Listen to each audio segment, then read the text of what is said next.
Hi everyone and welcome to my place. Today I'm here to help Gloria. Gloria lives in the States somewhere.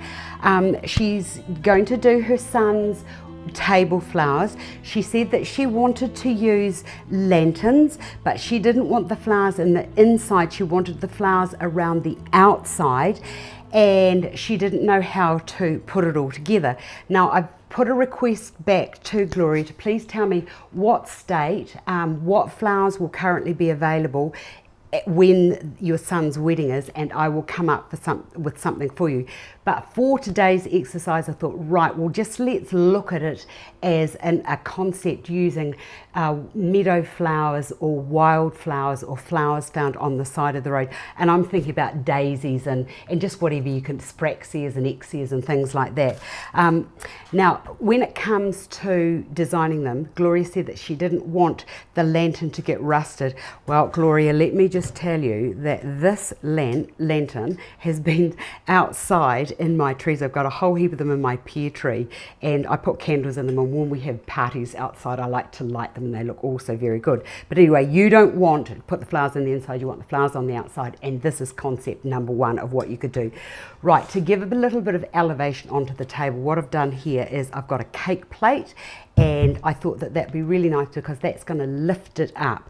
Now the other thing that you can use, because you said you want it on the outside not on the inside, I've just picked up one of these wreath frames here. It's in a lovely plastic tray which is fantastic, and what I'm going to now do is, because I couldn't stand that black and I'd see it, as my cheats method, what I've done is I've just used some gesso, and I've just quickly just done a rough paint finish around the outside or the rim of the plastic here, because there's no artistic value in that. Plus I've given this a good soak. Don't worry about that bit rough, but I was in a hurry.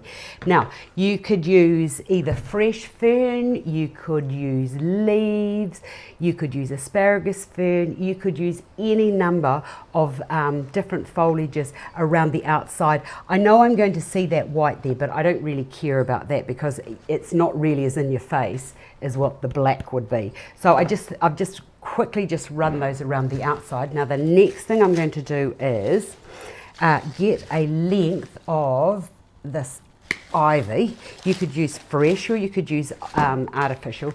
Personally, I cheat the system all the time because I don't actually have access to things when I want to show you what to do. Oh, and by the way, for those of you who have asked where I get my artificial forms from, I am hunting. I am so hunting all over the world to find places where you can pick up the forms that you want. Now I just figure that where I buy mine, they're going to China and they go to the Canton Fair, which is in, well there's two, there's one in April and the other one is in September, October. So I think that everywhere in the world they go there to buy them. So I think it's just going to be a matter of just hunting around and taking images of flowers in. And I think that worldwide, if we all sort of start the movement and go into places where they do the buying and just say this is what we want, I think that we're going to get them. Now once that's around there, and to keep it from popping up and becoming unruly, what I've done is just got little clips of wire and I've just bent those over like you would for in your hair, and I'm just pushing those into there just to keep it as much in place as I can. But what you will find is it will pop out and go all over the place anyway.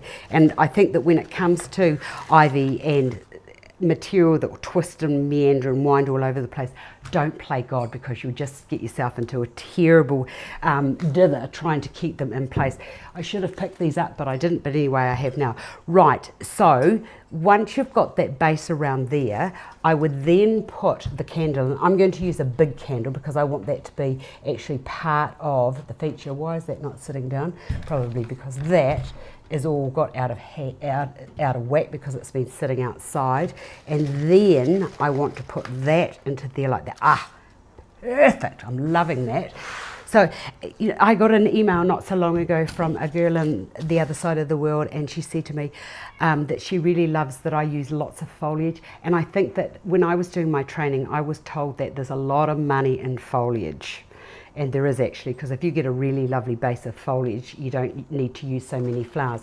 Right, I've had to use artificial daisies because that's all I could get at this time of the year. Now, I did also have a question was directed at me with why do I use artificial forms all of the time? Well, the reason I do that is because we have issues here with the very best of our flowers are being shipped overseas. There's limited varieties, and that is why I use the artificial, because it's just as a concept to show you what to do. Right now, what I want to do with these little daisies is just to push those down and into amongst the flowers like so. Oops, I need to go that way there. So that they just, you could do the same thing with chrysanthemums as well. In fact, there's lots of little daisies, those little wild daisies you could use. Well, there's a wealth of flowers that you want. It's just going to be what's actually available to you in wherever you live. So just quickly just insert those into there. And the other thing that I do is I use a lot of fresh and artificial forms together, because it just allows me, as long as it's not going to be something that's close up. Honestly, I just don't think that it matters, and if it serves a purpose, who cares? Look at that, so cool. That candle's really annoying me. I'm going to fix that in a minute. And then with these little forms here, all I'm going to do is to take those up. You can cheat them. Cut those bits off here. These look like exias or spraxias to me, but they're not around either. The other thing I want to say to you about the flowers here in this country is that because of our biodiversity and because everybody's scared of bugs, we don't import. There's a lot of things that don't come into the country now, and even though we get lovely roses and things like that, they've all been sprayed, so I'm just a little bit sort of hesitant to knowing what to use sometimes. Now that there is so moving and so annoying me, I'm just going to have to bring that over to there so that that actually sits straight. So look at that. Easy, easy, easy, easy designing. Now that's concept number one. I will come back, and as soon as I hear back from Gloria with the flowers that you want, I will have another attempt at this and we'll see what we can do. Hope you've enjoyed that. I've enjoyed that. Simple, simple, simple flowers. Candle in the inside of the lantern, flowers on the outside. I'd love that at my wedding. Thanks for watching, and I'll see you another day.